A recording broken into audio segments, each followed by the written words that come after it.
কাজ না পাওয়ার এই যে একটা অদ্ভুত মনোপলি তৈরি হয়েছে, এটা অস্বাস্থ্যকর। যেখানে সংবিধান আমাকে আমার কাজের অধিকারটা মৌলিক অধিকার হিসেবে স্বীকৃতি দিচ্ছে, টালিগঞ্জ সেখানে সেই স্বীকৃতি পায় না। কোনো একটা বিশেষ শিবিরের হলে তারা একটু আদর টাদর পাবেন।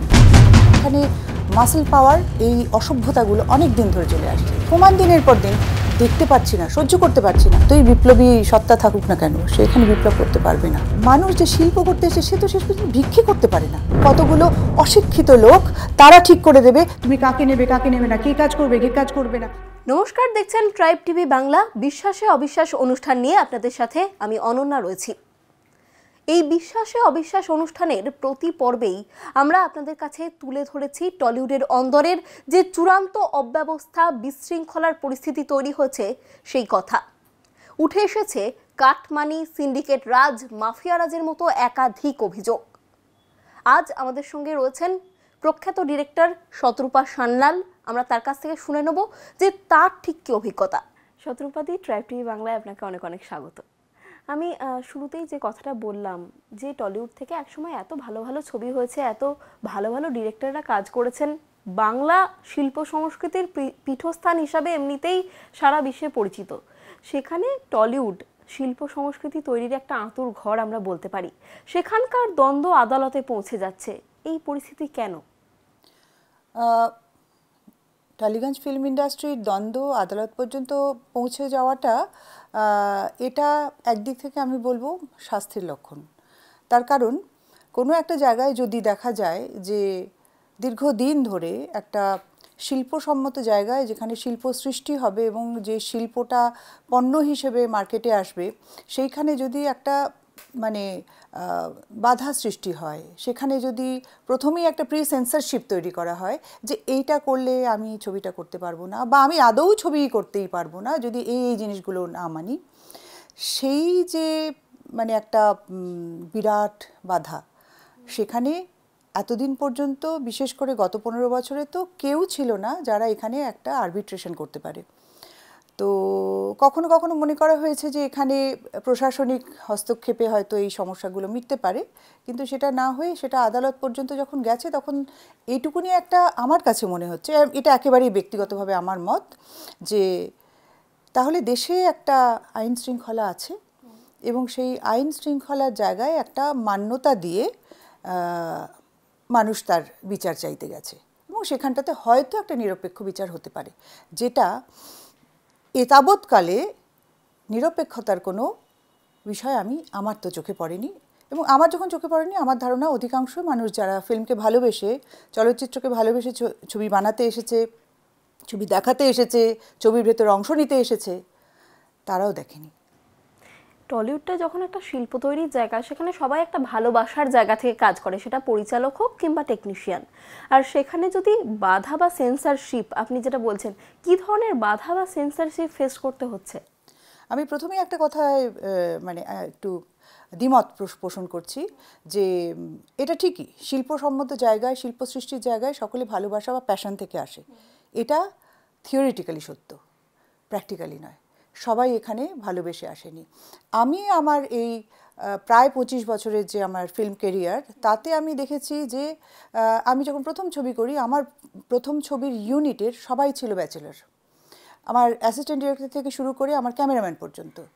এর কারণটা আমি বলতে পারি এই যে মানুষগুলো প্যাশনেটলি ফিল্মকে ভালোবেসে বাংলা ছবি তার যারা করতে এসেছিল, তারা টেকনিশিয়ান হিসেবে, তারা ওই ঝুঁকিটা জানতো, যে কারণে তারা কখনো এরকম কোনো সম্পর্ক বা এরকম কোনো কমিটমেন্টেই জড়ায়নি যে সংসার তৈরি করা, স্বাভাবিকভাবে যে সমস্ত সিটিজেনদের যে সুযোগ সুবিধাগুলো সেগুলো তারা পাবে না জেনেই তারা সেখান থেকে অন্তত সেই পাপ কাজটুকুনি করেনি যে দায়িত্ব নিলাম তবে দায়িত্বটা রাখতে পারলাম না, সেটা করেনি।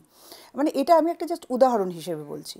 কাজেই ঝুঁকিপূর্ণ জীবন একজন চলচ্চিত্র নির্মাতা এবং তার সঙ্গে সম্পৃক্ত যত মানুষ আছে, যত টেকনিশিয়ান আছে, এমনকি শিল্পীদেরও প্রত্যেকের ঝুঁকিপূর্ণ জীবন। বিশেষ করে আমি অন্য কোথাও বলবো না, আমি আমার যে জগৎটা দেখেছি সেই বাংলা চলচ্চিত্রের জায়গায় বলছি। এবং সেই ক্ষেত্রে ঝুঁকি আগে ছিল, এখন ঝুঁকি আরও বেড়েছে।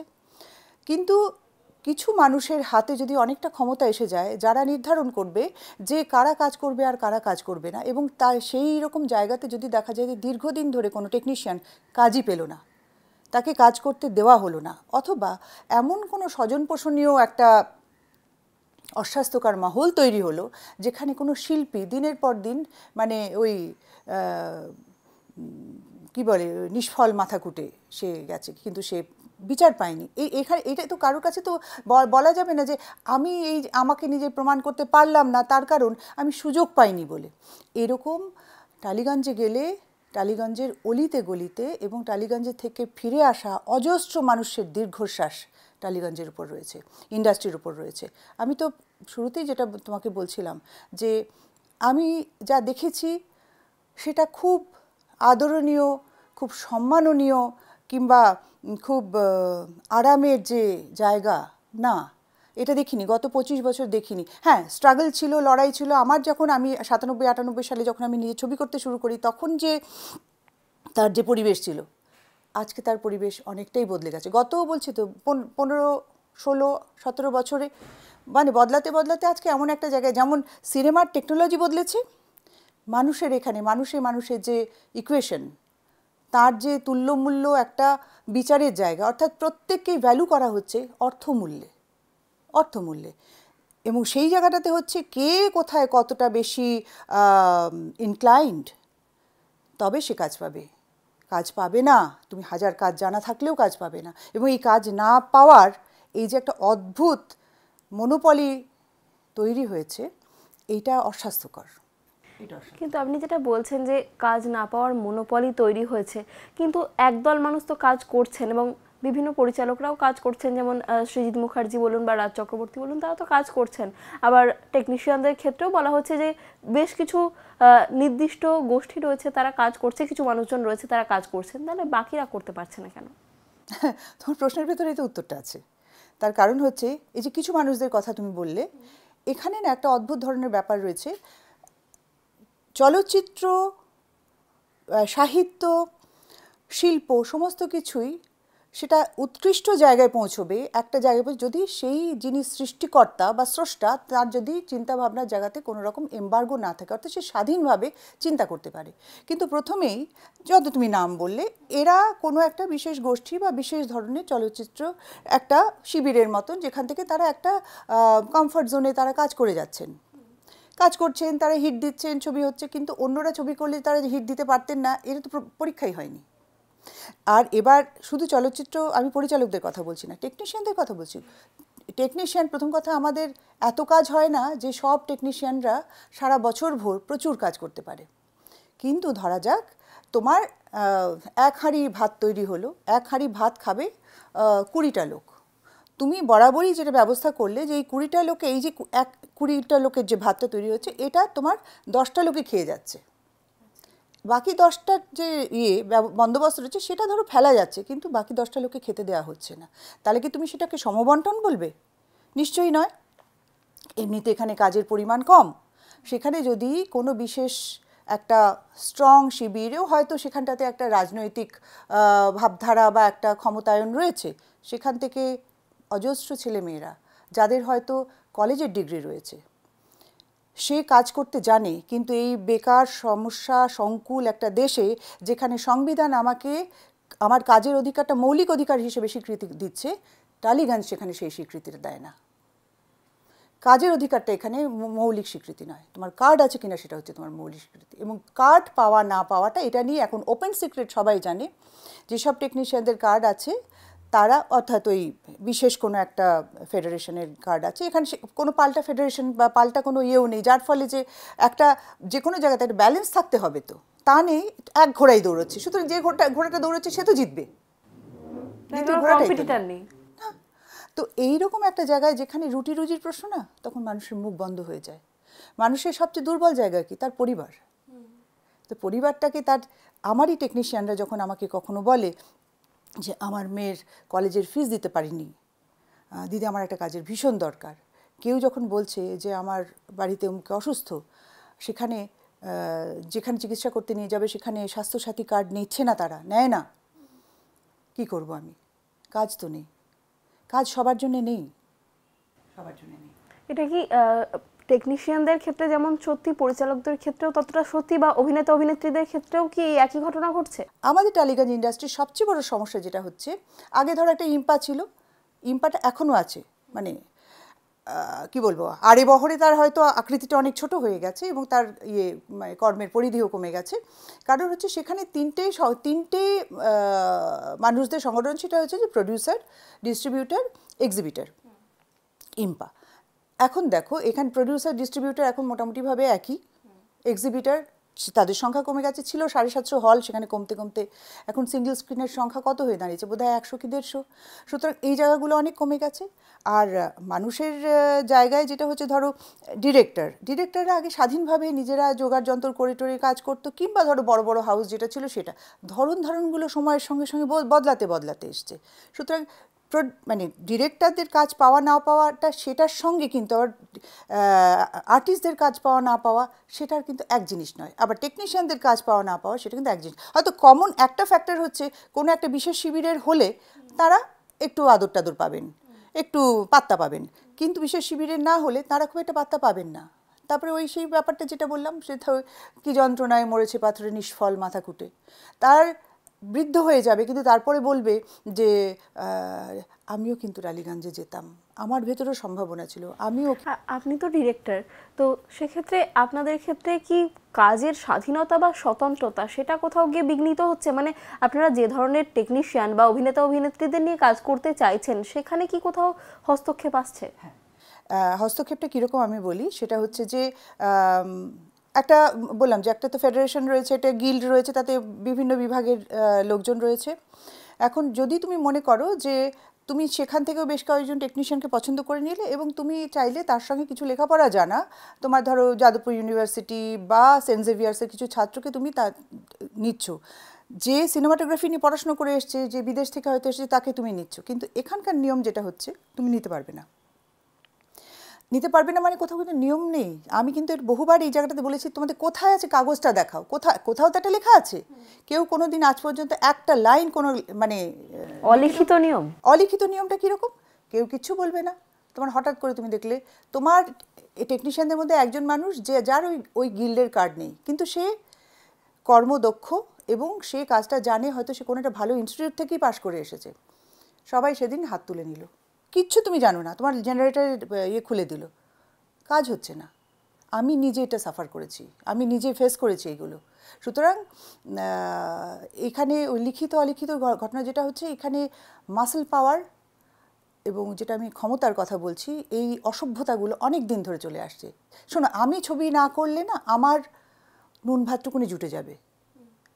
আমি তো নিজে একজন ভেটেরিনারি ডাক্তার, আমি কিছু না করলে, আমি আমার নিজের পেশাটা যদি চালিয়ে নিয়ে যেতে পারি, আমি তাহলে আমার সেইটুকুনি জুটিয়ে নিতে পারবো।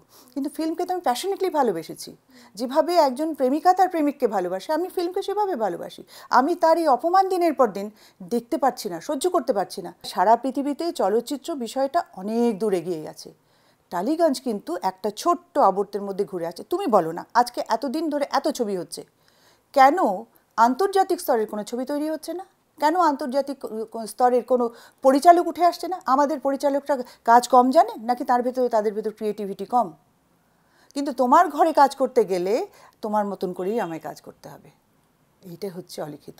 সেই জন্য আর সত্যজিৎ রায়, তপন সিনহা, মৃণাল সেন, ঋত্বিক ঘটক হবে না, আর হবে না। এই শতরূপা সান্যালি বলে যাচ্ছে, হবে না আর।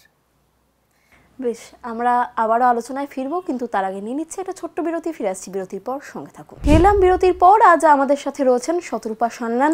আমরা শতরূপাদির সঙ্গে কথা বলছিলাম টলিউডের অন্দরের বর্তমান কি পরিস্থিতি সেই বিষয় নিয়ে। শতরূপাদি, আপনি বলছিলেন যে আর একটা সত্যজিৎ রায়, আর একটা ঋত্বিক ঘটক তৈরি হবে না এই বাংলা থেকে। আপনাদের পরিচালনার দিকটা তো শুনলাম, কিন্তু এই যে বিভিন্ন রকম অন্তর্দ্বন্দ্ব এবং ভেতরের যে একটা বিশৃঙ্খলা পরিস্থিতি, সেই কারণে বাইরে থেকে কাজ আসাও তো অনেকটা বন্ধ হয়ে গেছে। একদম, বাইরে থেকে কাজ আর কেউ করতে আসতে সাহসই পাচ্ছে না। হলিউডের ছবি আগে এখানে করতে এসেছে, বম্বের বহু ছবি এখানে আগে তৈরি হতো, কিন্তু আমি একদম বিশ্বস্ত, একদম মানে ফ্রম হর্সেস মাউথ যেগুলো শুনেছি, যে সমস্যাগুলো আমাদের হয়েছে সেগুলোই তাদের তাদের তো কোটি কোটি টাকার প্রোডাকশন। একটা মানে মানে এগুলো ওপেন সিক্রেট, সবাই জানে। দীপা মেহতার ছবির ক্ষেত্রে যেমন হয়েছিল, তাদের মানে এখানে আলাদাভাবে মানে গঙ্গার ঘাট তৈরি করতে হয়েছিল, গিয়ে বেনারসে গিয়ে শুটিং করতে হয়েছিল। লোকজন হায়দ্রাবাদের ছবি নিয়ে চলে যাচ্ছে, এখানে ছবি শুটিং করছে না। তার কারণ এখানকার ওই যে বললাম, তাদের টেকনিশিয়ানদের এমন কিছু নিয়মকানুন, মানে যে এগুলো গাজোয়ারি, এরকম নিয়মকানুন কোথাও যদি আইনত যদি যেতে হয়, কেউ কিন্তু এই নিয়মে চলতে পারে না। কিন্তু কেউ তো আইনের ধার ধারে না, এখানে গায়ের জোরটাই হচ্ছে শেষ কথা। তো কে আর এত এত লক্ষ লক্ষ কোটি কোটি টাকা খরচা করছে, বিনিয়োগ করছে, সে তো একটা প্রোডাক্ট বানাতে এসছে। কে এই যে ঝামেলায়, মানে হৃদয় খুঁড়ে বেদনা জায়গাতে কে আর ভালোবাসে? সুতরাং সব আপনার কি কোনো এই ধরনের অভিজ্ঞতা হয়েছে? আপনি কি কাজের ক্ষেত্রে কোথাও এরকম ধরনের অভিজ্ঞতার সম্মুখীন হয়েছে? একদম অনেকবারই হয়েছে। এবং এই যে সম্প্রতি একজন হেয়ার ড্রেসার, একটি মেয়ে, সে দিনের পর দিন কাজ না পাওয়ার সুবাদে তার আত্মহত্যার জন্য সে যে চেষ্টা করেছিল, সেটা নিয়ে প্রচুর শোরগোল হলো। এই মেয়েদের সবাইকে আমি হয়তো ব্যক্তিগতভাবে চিনি না, কিন্তু এদের মুখগুলো বা এদের দুঃখগুলো আমার অজানা নয়। এইটুকুনি কথা থেকে আমার মনে হয় যে যে কোনো সংবেদনশীল মানুষ তারা বুঝতে পারবে কি অসম্ভব কষ্টের ভেতর দিয়ে যেতে হয়। এটাও তো একদম, এই যে আরব কান্ট্রিগুলোতে যখন এখানকার বাঙালি মেয়েরা তারা কাজ করতে যাচ্ছে, ভাষা বোঝে না, কিছু না, তাদের নানা রকমভাবে এক্সপ্লয়েট করা হচ্ছে, মেরে পিটে অ্যাক্সেস করা হচ্ছে। মেয়েটা কিছু বলতে পারছে না, কারণ তার রোজগারটার উপর তার ফ্যামিলি নির্ভর করে। আর সে যদি কথা বলে, হয় তাকে জানে শেষ করে দেবে, তা না হলে তার কাজটা যাবে। একই সমস্যা এখানেও। সাধারণ টেকনিশিয়ান, যাদের কি বলবো, অগ্রে পশ্চাতে কেউ নেই, তার ভেতরে যদি যতই বিপ্লবী সত্তা থাকুক না কেন, সে এখানে বিপ্লব করতে পারবে না, সে বলতে পারবে না কিছু। তার কারণ এন্ড অফ দ্য ডে তাকে তো হাতের মুঠো একটু টাকা নিয়ে যেতে ফিরতে হবে। বাড়িতে তো অপেক্ষা করে হচ্ছে, হয়তো তার সন্তান আছে, তার বুড়ো ভাই, বাবা মা আছে, ভাই বোন আছে, কেউ ডিপেন্ডেন্ট তো মানুষ থাকতেই পারে। আর কিছুই না, তার নিজের পেটটা তো আছে, সেটা তো চালাতে হবে। একটা মানুষ যে শিল্প করতে এসে, সে তো শেষ পর্যন্ত ভিক্ষে করতে পারে না, সে তো নিজের আত্মমর্যাদা বিসর্জন দিতে পারে না। কিছুদিন আগে আরও দেখছি একজন ডিরেক্টর, তার কাজ নেই বলে তিনি এখন একটা খাবার দাবারের স্টল করছেন যে রাস্তায়। সেটা মানে ছোটো কাজ নয়। কিন্তু আমি বলতে চাইছি যে মানে মা সরস্বতীর আরাধনা করতে গিয়ে আমার সরস্বতী লক্ষ্মী সবই গেল, আমি শেষ পর্যন্ত একটা ইঁদুরের থেকেও একটা জঘন্য জীবনে নেমে পড়লাম। এটা কোনো কাজের কথা নয়। কেন হবে এটা? যে সে তো একটা কাজ শিখে এসেছে, সে তো হঠাৎ ভুঁই ফুঁড়ে উঠে এসে বলছে না আমি অ্যাসিস্ট্যান্ট ডিরেক্টর হব, কিংবা আমি ক্যামেরা করব, আমি লাইট করব। সে প্রত্যেকটা জিনিস তাকে শিখে আসতে হয়েছে, এবং এটা কোনোটাই তাকে সে ধান চাল দিয়ে শেখেনি, তার মেধা দিয়ে, তার মনন দিয়ে, তার শ্রম দিয়ে, এবং কোথাও কোথাও অর্থ দিয়েও সে শিখে এসেছে। তারপরে কতগুলো অশিক্ষিত লোক, তারা ঠিক করে দেবে তুমি কাকে নেবে কাকে নেবে না, কে কাজ করবে কে কাজ করবে না। এবং সমানে সমানে একজন ডিরেক্টরের সমানে বসে কথা বলে, প্রথম কথা তুই তো আমার পায়ের তলাতেও বসার যোগ্য নোস। এরা কারা? এরা কারা সে সবাই জানে।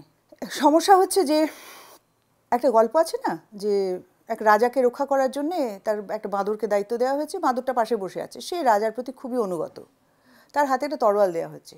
এবার রাজার বুকের উপর, ঘুমন্ত রাজার বুকের উপর একটা মাছি এসে বসেছে, তরোয়াল দিয়ে সে গজাং করে মারলো। মাছিটা তো উড়ে গেল, কিন্তু রাজা মারা গেল। এই রাজাটা হচ্ছে ফিল্ম ইন্ডাস্ট্রি, আর তরোয়াল নিয়ে বসে থাকা ভীষণভাবে ফিল্ম ভালোবাসা যে বাঁদরটা, সেটা হচ্ছে ওই এরা যাদের কথা আমি বলছি। তারা ইন্ডাস্ট্রিকে বাঁচাবে বলে এটা বসে আছে, কিন্তু ওই মাছি তাড়ানোর জন্য যেটা করছে, সেই ইন্ডাস্ট্রিটাকেই ছিন্ন ভিন্ন করে দিচ্ছে। ওই জন্যে ইন্ডাস্ট্রিটা আধমরাই হয়ে গেছে। এরপর দেখো টেকনোলজি বদলাচ্ছে, সময় বদলাচ্ছে, অনেক কিছু বদলাচ্ছে, হয়তো আরও বদল ঘটবে। এমন বদলটাই ঘটবে কেউ বলতে পারে না, যেখানে এরা হয়তো আর দাঁতই ফোটাতে পারবে না, মানুষ এখানে কাজই করবে না।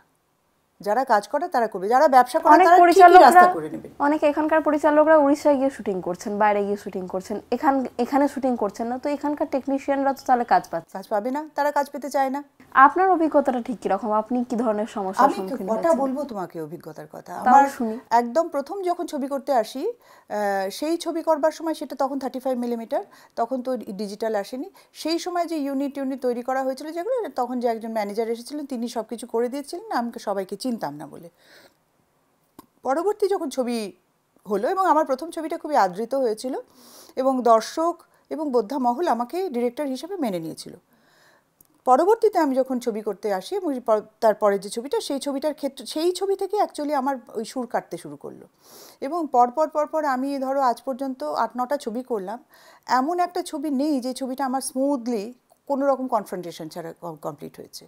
প্রত্যেকটা সময়ই দেখা গেছে কিছু না কিছু হলেই ওই রকম অলিখিত নিয়ম হঠাৎ করে এসে হাজির হয়েছে, একে নিয়েছো তাকে নাওনি, এটা করেছো ওটা করনি, ইত্যাদি প্রভৃতি। লাস্ট একটা অভিজ্ঞতা বলি, মানুষটা এখন নেই। আমি শুটিংয়ে সব প্রস্তুতি হয়ে গেছে, আমি ধান্যকুড়িয়াতে শুটিং করতে যাব। এখন একজন নামী আমি অভিনেত্রীকে নিয়েছি, যে অভিনেত্রী তার নিজস্ব যে হেয়ার ড্রেসার এবং মেকআপ, তাকে দিয়ে তিনি মেকআপ করান। কারণ আমি ছবিটাতে চেয়েছিলাম মেকআপটা খুব হালকা হবে, মানে যেরকম যে মেকআপটা সবাই করে, আমি রাদার নো মেকআপ লুকটা হবে। তো কিন্তু এদের নিয়ম অনুযায়ী তা ওদের কাছ থেকে নিতে হবে, কিন্তু আমার যিনি অভিনেত্রী তার নিজস্ব মেকআপ আর্টিস্ট আছে, এবং মেকআপ আর্টিস্ট হেয়ার ড্রেসার তারা কেউই এদের ওই সংগঠনের নয়। সুতরাং তারা ওইখানটাতে আমাদের সঙ্গে অসহযোগিতা করতে শুরু করলো, এবং এই অসহযোগিতা করার রেজাল্ট যেটা হলো, এর ফলে যে একটা শিল্প সৃষ্টি খারাপ হয়ে যাচ্ছে, তার যে গায়ে দাগ পড়ছে, সেটা যে ঠিক যথাযথ মানে পৌঁছচ্ছে না, এটাতে কারোর কিছু আসে যায় না, কারোর কিছু আসে যায় না। সুতরাং আমি বলছি, আজকের দিনে সত্যজিৎ রায় যে 5 বছর ধরে একটা ছবি করছেন, এটা সম্ভব হতো? পথের পাঁচালী তৈরি হতো আজকের দিনে যদি হতো? হতো না। তাই বলছি, আমার অভিজ্ঞতা আমি এখনও মানে কি বলবো, ফলাও করে বলে কি হবে? ওই যে বললাম, সমস্যাটা কোথায় আছে, সমস্যাটা যদি আমরা সবাই মিলে বসে আমরা আইডেন্টিফাই করতে পারি, সবাই জানে কিন্তু কেউ বলে না, সবাই কাপড় দিয়ে ঢেকে রেখে দিয়েছে। সুতরাং ডাক্তারকে যদি আমি বলি যে না না আমি ফিট আছি, আমার তো কোনো স্কিন ডিজিজ হয়নি, তাহলে আমার স্কিনটা ধীরে ধীরে পচবে, আরও খারাপ হবে, হয়তো একদিন আমার গোটা হাতটাতেই ছড়িয়ে যাবে, আমার ট্রিটমেন্টটা হবে না। সুতরাং তোমাকে আইডেন্টিফাই করতে হবে, তোমাকে বলতে হবে, তোমাকে মানতে হবে আমার এখানে এখানে অসুবিধে আছে। অসুবিধা কী? 1 নম্বর আমি বলি 1, 2, 3, 4 করে যদি বলি, 1 নম্বর হচ্ছে যেখানে টেকনিশিয়ানরা সবাই কাজ পায় না, যাতে সবাই কাজ পায় সেটা দেখা উচিত। 2 নম্বর হচ্ছে সব টেকনিশিয়ানদের সমমান নয়, এই মান পরীক্ষা করার জন্যে বা এটা একটা নির্ধারণ করার জন্য একটা কোনো বডি থাকা উচিত, যারা মানে ABC গ্রেড। 3 নম্বর শুধুমাত্র ওই মিনিমাম ওয়েজেস কী হবে সেটা নিয়ে প্রচুর আলোচনা হয়, কিন্তু এই মিনিমাম ওয়েজ এইটা যুক্তিসঙ্গত কিনা, বাকি টেকনিশিয়ানরা সেটা মানছেন কিনা, এবং প্রডিউসার সেটা দিতে পারবেন কিনা, এটাও ভাবার আছে। চতুর্থত হচ্ছে কোনো ডিরেক্টর যদি সে জোগাড় যন্ত্র করে কিছু টাকা পয়সা হয়তো বউয়ের গয়না বিক্রি করে করে যদি সে ছবি করতে আসে, ছবি করাটা আমি তো বারবার বলছি একজন ডিরেক্টরের কাছে কিন্তু প্যাশন, তাহলে সেই ডিরেক্টর তখন ডিরেক্টর থাকে না, তখন লোকের কাছে মানে ওদের কাছে হয়ে যান হচ্ছে তিনি প্রডিউসার। আর প্রডিউসার মানে সে হচ্ছে হৃষ্টপুষ্ট মুরগি, তাকে যেভাবে হোক, ডান দিকে হোক, বাঁ দিকে হোক, পেছনে হোক, ওপরে হোক, তাকে নানাভাবে পুচিয়ে কাটাটা হচ্ছে এখানকার একটা রেওয়াজ। এই অভিযোগ সর্বত্র সব জায়গা থেকে পায়। পঞ্চমত হচ্ছে ছবি তৈরির পরিবেশ। ষষ্ঠত হচ্ছে টালিগঞ্জে যে জায়গাগুলো কাজের জায়গাগুলো আছে, এবং সব জায়গাতেই মহিলা বা মেয়ে টেকনিশিয়ানদের আরও বেশি আনয়ন দরকার, তাদের যোগদান দরকার, এবং তাদের কাজের ঠিকঠাক পরিবেশ, তাদের জন্য টয়লেট, তাদের বিশ্রামের ব্যবস্থা, এইগুলো থাকা দরকার, এবং সমান একটা ওয়েজের ব্যবস্থা থাকা উচিত। সপ্তমত যে ওভারঅল যে জায়গাটা রয়েছে সেখানে কোনো রকম কারোর খবরদারি বা দাদাগিরি এইটা যেন একেবারেই না থাকে, মানুষ যেন স্বাধীনভাবে এসে ছবি করতে পারে। একটা গণতান্ত্রিক দেশ, সেখানে সবাই ভোট দিয়ে যেভাবে সরকার নির্বাচিত করে, সেই রকমভাবে একটা নির্বাচিত বা একটা গণতান্ত্রিক পরিবেশের ভেতরে একটা অর্গানাইজড একটা সেট আপ তৈরি করা হোক। সেটা হলে মানে আশা করা যায় যে যেভাবে যে মাৎসন্যায় যে অন্যায়টা চলছে, এটার হয়তো অনেকটাই উপশম হতে পারে। অর্থাৎ রোগটাকে আমি আইডেন্টিফাই করেছি, এবার ওষুধটা দিতে দেবো কিনা, আমি ট্রিটমেন্টটা করতে দেবো কিনা, সেটা হচ্ছে তারপরের ফ্যাক্টর। সমবেত প্রতিবাদটা তাহলে কেন গড়ে উঠছে না? সমবেত ছেড়ে দাও, প্রথম কথা সমবেত হতে গেলে তো সমবেত হওয়ার মতন একটা মানসিকতা থাকা দরকার। আমাদের এখানে একটা ভয়ঙ্করভাবে বিভাজনের রাজনীতি অনেক দিন ধরেই চলছে, অনেক দিন ধরেই। হ্যাঁ, ডান বাম, মুসলমান হিন্দু, ধনী গরিব, শিক্ষিত অশিক্ষিত, হ্যাঁ, তারপর উচ্চ নীচ, এই ধরনের নানা রকমের বিভাজন রয়েছে। আমাদের এখানের ক্ষেত্রে সমস্যা যেটা হচ্ছে, ওই যে বলে রুজির সমস্যা, তো যার ফলে হচ্ছে আজকে কোনো একজন ভয়েস তুললে সে যদি কাজ হারায়, তাহলে সে ভয় আর কিছু বলবে না, সেটা স্টার্টিং ফ্রম ডিরেক্টর টু একেবারে যে ট্রলি ঠেলে সেই ছেলেটা পর্যন্ত, যার জন্যে অন্যায়টা লোকে হজম করে যায়, তারা বলে না। আজকে বিভিন্ন ঘটনায় এমনভাবে যখন বেরিয়ে আসছে, ধরো এই যে সাম্প্রতিক ওই যে মেয়েটির সুইসাইড ঘটনা, ওই জায়গা পর্যন্ত গেল বলে মানুষের চোখে পড়লো, তা না হলে তো হচ্ছে না। কতজন যে এরকম দেয়ালে পিঠ থেকে গেছে, তারা ধুঁকছে কিন্তু বলে না। তাহলে মানে সপ্তাহ শেষে যে টাকাটুকুনি সঞ্চয় করে তার মেয়ের টিউশনের পয়সাটা দিতে হবে, তার অন্তত ফেরার সময় যে খাবারটুকুনি সে পুটলি করে কিনে নিয়ে এসে রাত্রিবেলা একা একা বসে খায়, সে খাবারটুকুনি সে জুটবে না। সাধারণ মানুষ টেলিভিশন থেকেও আজকে যে মুখ সরাচ্ছে, সেটার একদিকে যেমন কারণ হচ্ছে এই সমস্ত প্রোগ্রামগুলোর মান, দ্বিতীয় কথা হচ্ছে এখন আমার আরেকটা জিনিস মনে হয়, এই যে যবে থেকে সরকারি উদ্যোগ অর্থাৎ দূরদর্শন ক্রমশ দুর্বল হতে হতে শেষ পর্যন্ত একেবারে মানে অকিঞ্চিতকর একটা জায়গায় পৌঁছে গেল, এটা কিন্তু একটা বড় কারণ। সরকারের থেকে বড় শক্তিশালী তো কেউ নয়, কিন্তু দেখা গেল যে মানে এমনভাবে অসরকারি যে সমস্ত চ্যানেলগুলো, তারা এন্টারটেনমেন্টের জায়গাটা পুরোপুরি দখল করে নিল, এবং দখল করে নেওয়ার রেজাল্ট যেটা হলো সেটা হচ্ছে তারা যা বলছে, যেমনভাবে বলছে সেভাবেই হতে শুরু করলো, এবং তারা খানিকটা বলা যেতে পারে নির্ণায়ক শক্তি হয়েও দাঁড়ালো ধীরে ধীরে। বলা হচ্ছে যে এই লড়াইটা মানে পরিচালকদের নয়, এটা প্রডিউসারদের লড়াই, তাদের মুখ খোলা উচিত। তারা কেন মুখ খুলছেন না? কারণ এই যে নিয়ম একটা সেট করে দেওয়া হচ্ছে, যেটা আপনি বললেন যে হেয়ার ড্রেসার না লাগলেও নিতে হবে, মেকআপ আর্টিস্ট না লাগলেও নিতে হবে, এক্ষেত্রে প্রডিউসারদের খরচাটা বেড়ে যাচ্ছে, তো তারা কেন মুখ খুলছেন না? মুখ তো তারাই খুলছেন, অন্যরা তো কেউ মুখ খুলছে না। প্রডিউসারদের অসুবিধা হচ্ছে বলেই তারা মুখ খুলছে, তারা বলছে, নইলে আমরা জানতে পারছি কী করে? আমি আমার অসুবিধাগুলো জানি, কিন্তু আমি আর 5 জনের অসুবিধাটা জানতে পারছি কী করে? খবরের কাগজে খবর হচ্ছে বলে তারা মুখ খুলছেন বলে। কাজে মুখ খুলছে না কথাটা ঠিক না, কিন্তু মুখ খুললেও এর সমাধান সূত্র কিছু বেরোচ্ছে না। তার কারণটা এই যে তুমি একটা সমবেত শব্দটা দিয়ে শুরু করলে, তো সমবেত জিনিসটা এখানে নেই। এখানে প্রত্যেকের কম্পিটিটর। একটা রুটির পেছনে সবাই দৌড়চ্ছে, কে ভাই নিজের রুটির ভাগ আরেকজনকে দিতে যাবে না। যতক্ষণ পর্যন্ত মানে মানুষের মনের ভেতর সমবায় ধরনের একটা মানসিকতা তৈরি হবে, হ্যাঁ ঠিক আছে চলো, ওই 1 হাঁড়ি ভাত হয়েছে, 1 হাঁড়ি ভাত একজন খাবে না, 1 হাঁড়ি ভাত আমরা 20 জনই ভাগ করে খাবো, তাতে যদি 100 গ্রাম করে পাই তাও, কিন্তু সেই মানসিকতাটা আমাদের তৈরি হয়নি, তৈরি হতে দেওয়া হচ্ছে না। অনেকেই আমরা দেখতে পাচ্ছি যে মুখ খুলছেন, এবং যারা মামলা করেছেন, প্রথমে 15 জন ছিলেন, তারপর এখন 13 জন হয়ে গেছেন, 2 জন পিছিয়ে এসছেন। এই যে মুখ খুলে চুপ করে যাওয়া বা মামলা করেও পিছিয়ে আসা, এটা কি ভয়? উত্তরটা বলছি যে তোমার প্রশ্নেই তো রয়েছে। আমাদের যে দৃষ্টিভঙ্গি, যে দৃষ্টিভঙ্গির কারণেই কিন্তু এই যে যেটা তুমি বললে, সবাই এক জায়গায় হলেও সে পিছিয়ে যাচ্ছে, একটা অন্যায় প্রতিবাদ করতে গিয়েও পিছিয়ে যাচ্ছে। আমাদের সেই দেশ, যারা বেশি দিন আগে 200 বছর আগেও তারা মেয়েদেরকে সতীদাহর নামে পুড়িয়ে মারত, যেখানে মেয়েরা স্কুলে যেত না, পড়াশুনো করতো না, এবং পড়াশুনো করলে মেয়েরা বিধবা হবে, এই ভাবনাগুলো সেখান থেকে ঘুরতে তো আজকে এই জায়গায় এসেছে। আজকে ধর এই মুহূর্তে একদিকে গহরজানের উপর একটা শো হচ্ছে, আর একদিকে নটি বিনোদিনীর উপর একটা শো হচ্ছে। দুজন মানুষই, দুটো মেয়ে, তারা এই সমাজ থেকে এসেছিল, এবং তারা কিন্তু সেই অর্থে সম্মানীয় ছিলেন না, কিন্তু তারা একটা লড়াই করেছেন, দুজনের লড়াই 2 রকমের ছিল, সেইটা নিয়ে আজকে শো হচ্ছে। কিন্তু দুঃখের বিষয় কি জানো তো, এই শোগুলো হচ্ছে, এই শোগুলো কিন্তু আম জনতার জন্য নয়। আম জনতার জন্য যেটা, সেটা হচ্ছে সিরিয়ালের লোকেরা তার তোরা বাতাসা খা, আর এলিট সেকশন তারা খাবে হচ্ছে করিমসের বিরিয়ানি। দিদি, একেবারে অনুষ্ঠানের শেষ পর্বে আমরা চলে এসেছি। একটা শেষ প্রশ্ন, শোনা যাচ্ছে একটা অভিযোগ যে যারা কাজ করছেন তাদের যে পারিশ্রমিক, সেখান থেকেও কাটমানি দিতে হচ্ছে, এই কথাটার কতটা সত্যতা রয়েছে? দেখো, এটা যারা টাকা দিয়েছেন বা যাদের টাকা থেকে কম দেওয়া হয়েছে, তারা যদি মুখ খুলেন তবেই জানা যাবে।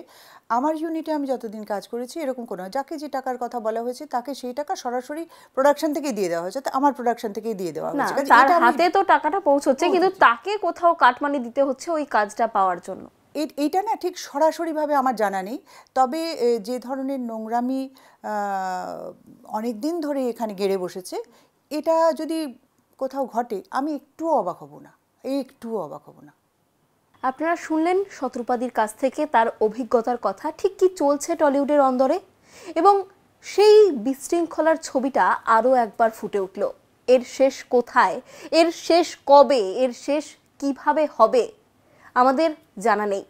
শতরূপাদি কিছুটা আলোকপাত করলেন যে কিভাবে এই সমস্যাগুলো সমাধান করা যেতে পারে, তবে আদেও যারা সমাধানের দায়িত্বে রয়েছেন, যারা কাণ্ডারি রয়েছেন, তারা কতটা হাল ধরবেন সেটাই এখন বড় প্রশ্ন। আজকের মতো বিশ্বাসে অবিশ্বাস অনুষ্ঠান এই পর্যন্তই। সঙ্গে থাকুন, দেখতে থাকুন ট্রাইব টিভি বাংলা। নমস্কার।